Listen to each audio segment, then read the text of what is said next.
I've never seen a diamond in the flesh.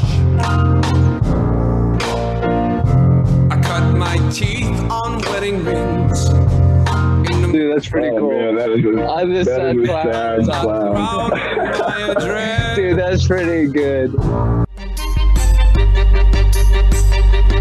This is The Gloom, bringing you weekly interviews with F3 Omaha packs, exploring their F3 experiences and finding those sticky elements that create the glue in the gloom.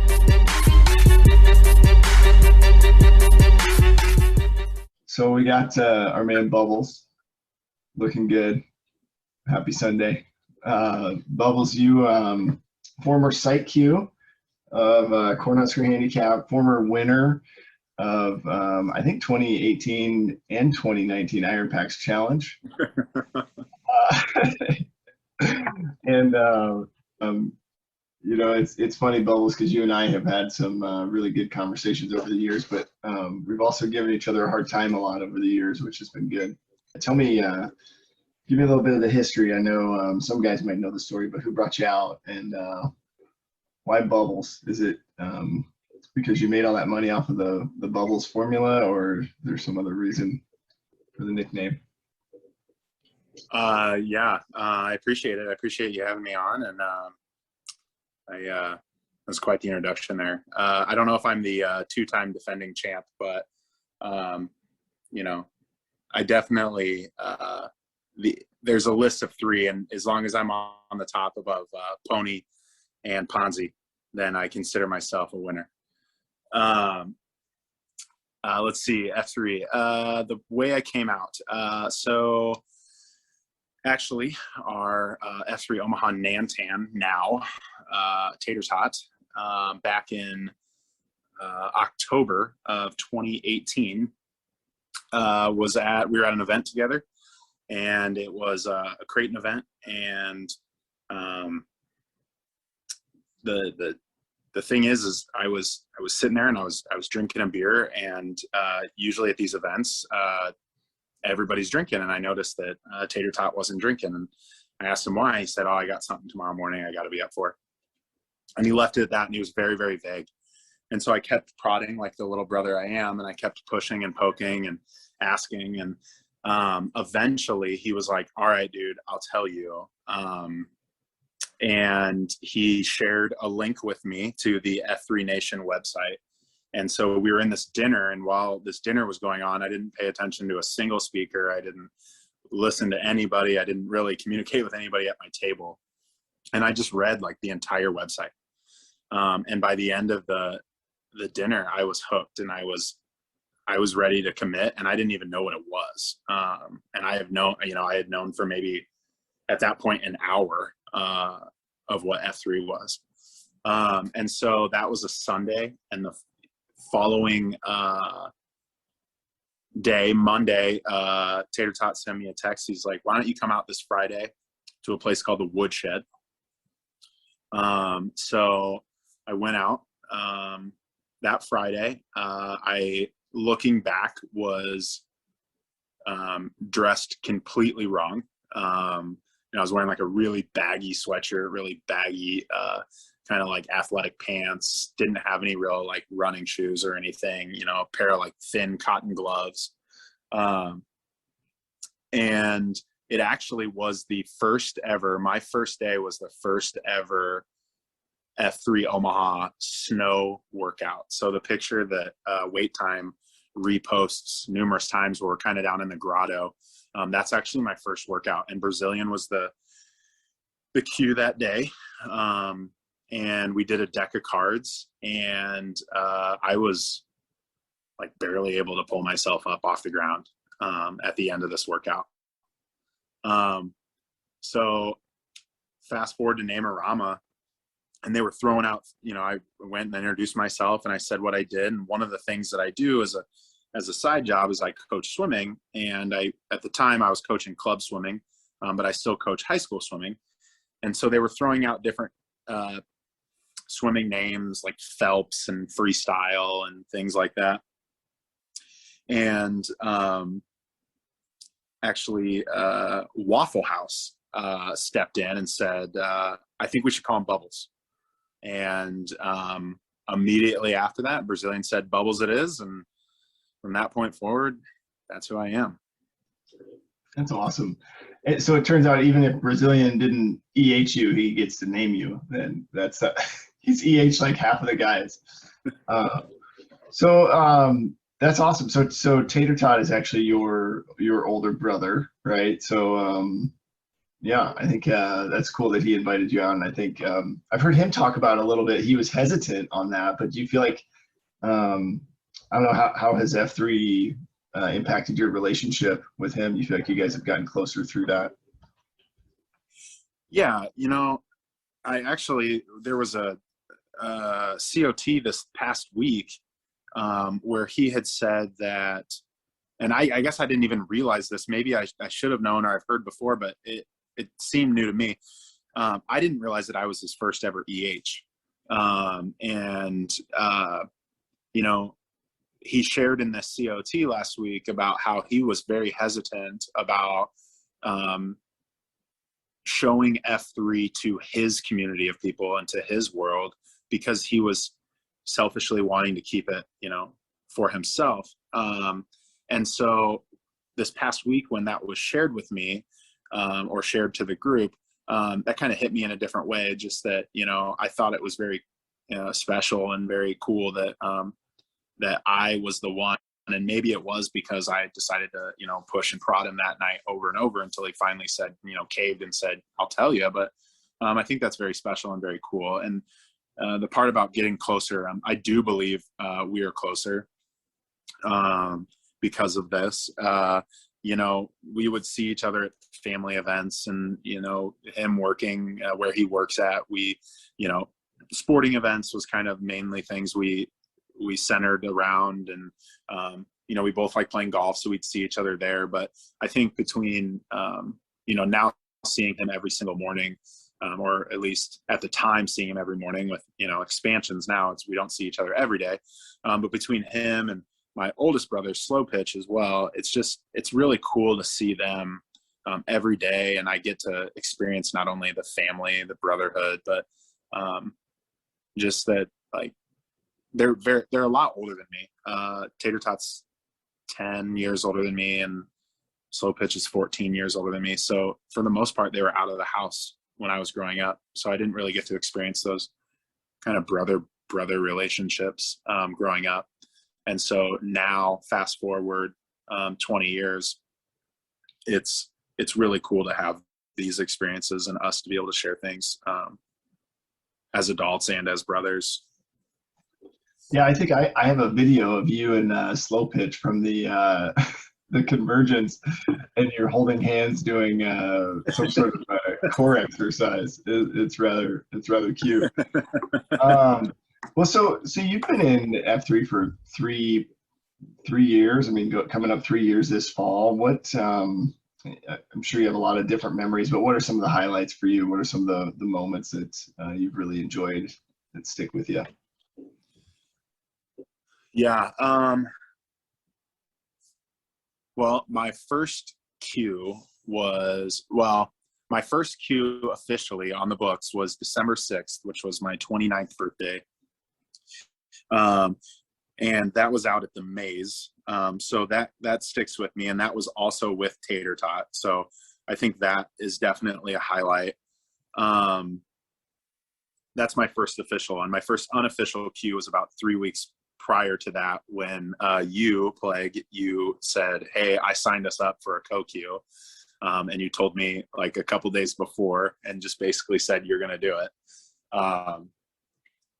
I think some highlights would be the second CSAUP that F3 Omaha put on. I was asked to lead that, or I guess I volunteered to lead that with khakis. And I think that was just a really special moment. Not only seeing kind of everybody come together that day. And if for those that haven't done a CSAUP, it's just a really special bonding moment. And it's more bonding than our traditional morning workouts. it's more grueling, it's longer, and there's usually a cause tied into it too. So, you know, putting that together and just the planning on that and then seeing it all come through was just a really, really cool moment. You know, was that the Nightmare Before Christmas? Yeah. So it was about a year after I joined. I think it was the Sunday after Thanksgiving, in like 2019, I think. I don't know, other highlights. I mean, it's just every day's, you know, in its way, every day is a highlight. You know, there's days where just a conversation with somebody, that morning, just running, you know, I like to pre-run, and running with them, you can really get to know somebody, and you can really, once you feel comfortable, and I know that you and I, are kind of on this level, but once you feel comfortable with somebody, you really can open up, and you really can kind of spill your heart out to that person. And you know, in F3 with the men that are involved, you're going to get feedback, and you're going to get appropriate feedback. And it's not going to be just surface level stuff. And it's not going to be, you know, them not caring. They truly care about you. And I think, so I know that I'm not really answering your question in specific memories, but just like every day is a memory, and every day, like, you know, building those individual moments and memories with different PAX members is the things that I take away the most. Yeah, I can relate to that for sure. And you never really know what the morning's going to bring. Here, give me a second.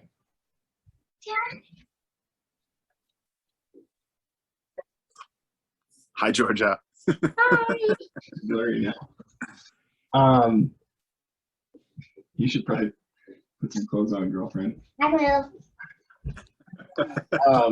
I was thinking about, I feel like it was this summer where you were doing swim lessons and couldn't make it to the workout, so you started doing like early Smurf and pre-run, and that was really the origin of some of those early things. I don't know, that was pretty cool. I remember that being just a change kind of in the culture. Yeah, I mean, I didn't, I was kind of actually, I don't remember who I was talking to a couple weeks ago about this, but I think it was actually Big One. And I'm not trying to, you know, butter my own bread by any means, but there was a lot of things that you and I did where we were just kind of just not out in front of things, but just, you know, we're like, hey, we're going to do this, and we're going to run with it. We're going to see if people want to do it with us. And I think, you know, at the time there was only a few pre-runs. And then I reached out to you at the beginning of that summer, and you're like, yeah, man, I'll run with you every day. And so we mapped out the route for Paradise, and we mapped out a route for, you know, I think we weren't really running Shirley at the time, and we kind of started doing that every Tuesday. And then, you know, Fridays, we're doing flat Fridays. And then, yeah, I wanted to continue to do the Murph. So I know that Big One couldn't do the Murph. I knew that you were crazy enough to do 2. And Nodos, his wife was doing Orange Theory at the time, so he wasn't able to do the Murph. And I reached out to you guys, and it was like everybody, like a resounding yes, let's do it. And now it's really cool to kind of see it progress and see it now be like a staple. And you know, now we have 3 sites, and every single site is doing a Smurf. And now I don't even remember that. I'm gonna go tomorrow. I promise, girls, I'm going tomorrow. I don't remember the last one I went to. Oh, it's funny. I've fallen on. Yeah, that's cool though, leaving your legacy. I was just remembering too, you know, it's the Smurf, but then also the pre-runs. And I also remember you in the beginning saying you weren't a runner. I remember you I was like, oh, we're going to make a runner out of you. And now, you know, I think you enjoy running. But, I don't know if I enjoy it. Yeah, that was actually, I don't remember the specific date, but I do remember the route. And I do remember at least one other person that was there. And we were at Cornhusker. And it was, I think it was you, Biggie, and Wait Time. And we ran a route that went along the Papio Creek down behind Nebraska Furniture Mart. And beforehand, I told you I wasn't a runner, and that was the exact words used. Like, we're going to make a runner out of you. And it was my first pre-run, or maybe my second pre-run. And you guys made it past Nebraska Furniture Mart. And I stopped about a mile in and just started to turn around and started walking back. I couldn't breathe. But yeah, it's definitely something. I don't know if I enjoy running now, but it's definitely something I enjoy doing. Like I said, that's where some of my best conversations are. F3 is about, we'd say, small workout groups, right? And F3 Omaha right now is completely exploding, and that's a good thing. But and anyone will probably tell you, there's workouts now that sometimes hit 20, 30, 40 people. And when I first started, if you had 10, 12 guys at a workout, that was big. And so you really got to know those people and get close. And then as we grew and those numbers grew, you felt, or at least I felt, like I wasn't able to get as close to everyone there when the numbers were getting, 18, 20, 25, 30. So then those pre-runs really became a part of where I got to know people. Because at the time, and I know sometimes now we have pre-runs that are 10 plus people, but for the most part, pre-runs are 2, 3, 4, 5 guys. And that's where I feel like I really have gotten to know individual PAX members. And I would say that's where my best friends in F3 have come from. Especially when you run with a guy like Pony, and you gotta run so slow that then you can actually have a good conversation. He's not here to defend himself. So this happened 2 weeks ago at Battlefield, and we took off on a pre-run, and we ended up going past the coop. So we were by Swanson Elementary, and we take first of all, he wanted to dip out there, and I told him no. I said, we'll take a shortcut, but it'll be further on. He said, okay. He agreed. So we get past Methodist Hospital, and he says he has to walk. And I had real concern that I had to maybe walk him over to the ER. I mean, we were there. So, but we made it back and everything was good. And afterwards I sent him a text and I said that maybe he needs to start running with his phone just in case he needs an Uber back to the starting point. So it's probably a good idea.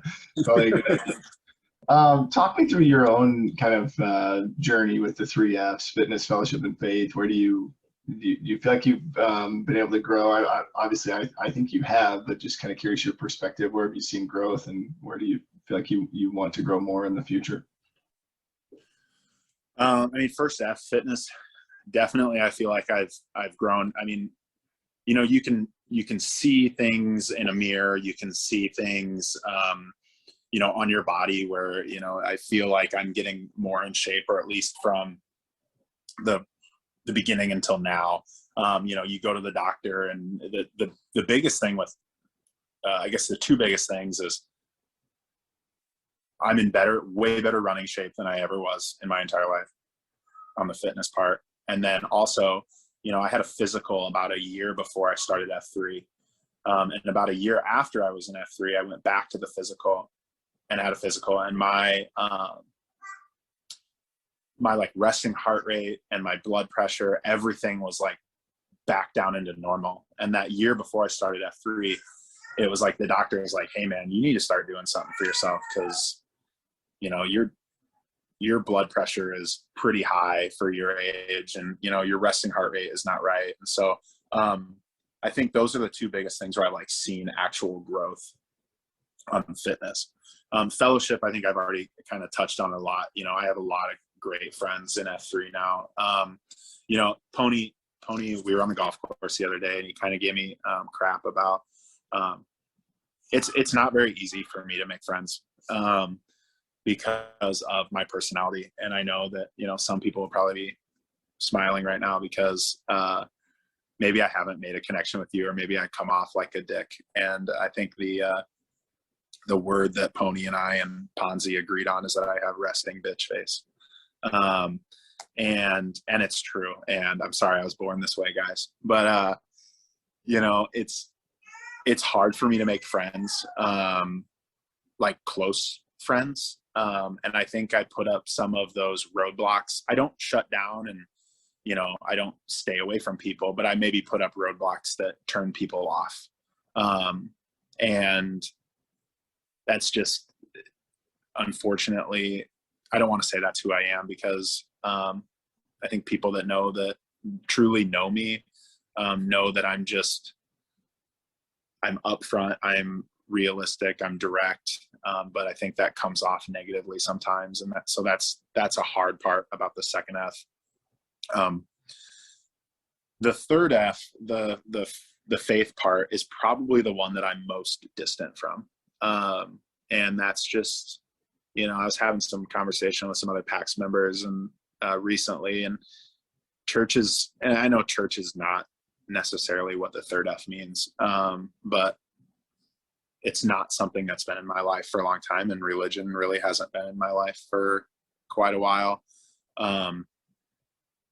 But it's something that I'm still like passionate about and thoughtful about, and something that I kind of want to get back into, and definitely something my family wants to get back into.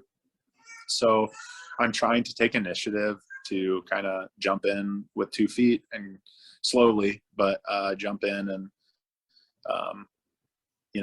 kind of jumpstart that aspect of my life, because that's definitely the part that is furthest away from me when in the 3Fs. Yeah, man, I appreciate you being vulnerable. I know that that's hard sometimes. I'm right there with you. I think something that we're both the youngest brother, and there's got to be something there too with kind of how we build relationships. But I'm with you. It's hard sometimes, I think, just to even know how to begin those things. We've had other guys talk about, you go to like ask somebody to be in your shield lock. Like, that's kind of weird, like, question, like it's like a dating question, which is uncomfortable.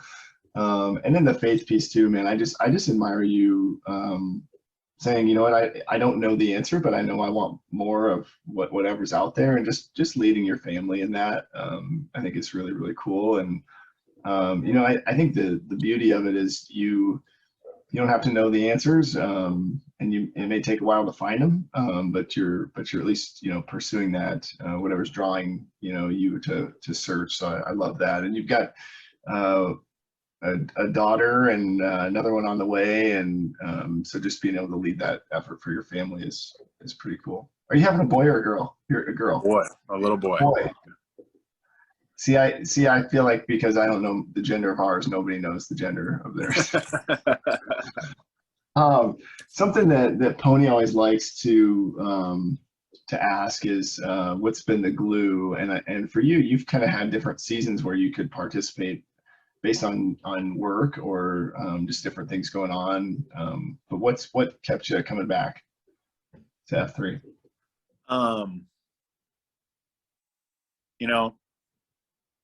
I talked about this. We were doing a Q source the other day, and Thor brought up accountability, and I think that's a big thing. But my comment, or what I made a comment after his comment, and I said, "Isn't it cool that the accountability doesn't seem forced? That no one's forcing you to be there. No one is making you, holding your feet to the fire, but internally you have this accountability to be there for these men that are now your brothers and your friends." And I just think that has really gotten me to come back. Early on, after my first workout, it was I was still pretty nervous. I didn't know anybody, right? I knew my brother, and you're super open and you have a great personality. I know you jumped in right away, but really people that I have actually met was, I think, Big One and my brother, and everybody else was completely new to me. And just that initial immediate acceptance from everybody, and the fact that F3 is like a non-judging zone, right? There's all walks of life in F3, and the best part is nobody cares what you did, right? You could be an NFL football player, you could be a politician, you could be a teacher like myself. Nobody cares. you're a man that wants to come out and work out and meet guys, because if you haven't read the book, people, men don't have friends. And I think that's just the biggest thing. It's just, I would text you and be like, hey, do you want a pre-run? Or you would text me and say, hey, we're going to pre-run, or hey, I'm going to be at this workout tomorrow. I'd really like to see you there. And it just would tug on my heartstrings a little bit. She's like, okay, I guess, yeah, I'm going to go. Like, someone's looking out for me. Someone's being there and encouraging me. And I think that's really the glue. They say that, fitness is the thing that kind of initially brings people out, but the second F is definitely what holds everything together. What you mentioned, free to lead there when you referenced the book, and also Q source. Have you found those things helpful? It sounds like you have, but where do those things fit for you? Have those helped you to grow a little bit, or what do you think? Yeah, so I read the book. I got it early on. I bought it for myself like within a month of me joining F3, and I read it right away. I will be honest, I have not read the last 2 chapters of the book. And it was primarily because I thought it got a little dry and a little slow, but I liked it. I've loaned mine out a couple times, and I've highlighted all through it, and I've seen other people that have highlighted through it. And so I actually, a lot of my COTs have come from the book, just from quotes that stick with me. And then as far as Q source, I really do like Q source. I know that was a passion of yours to get started up. And, I didn't attend the first couple. And for people that don't know, this is not your first podcast. Plague's first podcast, and maybe you've talked about this before, but Plague's first podcast was recapping the Q source meetings after Paradise. And so what I would do is I wasn't able to attend because I had morning swim practice. So I would get in my car after school, and I'd be on my way home, and I'd turn on Plague's podcast of whatever the Q source that day. And it was his recollection of what everybody talked about. And it was great. And that lasted for about, I don't know, a month. And then I think the FCC shut you down or something.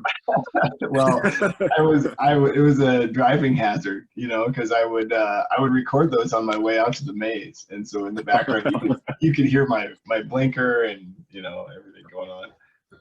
I know there's probably a lot that you could share here, but as you think about new guys or guys that are just getting into F3, what sort of advice or encouraging words would you share with them to just keep coming back, or what are some things they should be leaning into? It's definitely, it's one of those things. Sorry, here, my phone's going to die, so I'm trying to get this off. But S3 for someone new is, you come out the first time and you're kind of, you're a little hesitant, you're scared, you're wide-eyed, you're not really knowing what's going on. We're using all these acronyms and funky names for things, and in cadence, and you're like, is this military? Why am I here? I'm not in, I don't know what's really going on. But what I really encourage people to do is come out a second time. I think that second time is when you see that, you see that growth, and you do see deer in the headlights a lot with those first people, that initial F and G.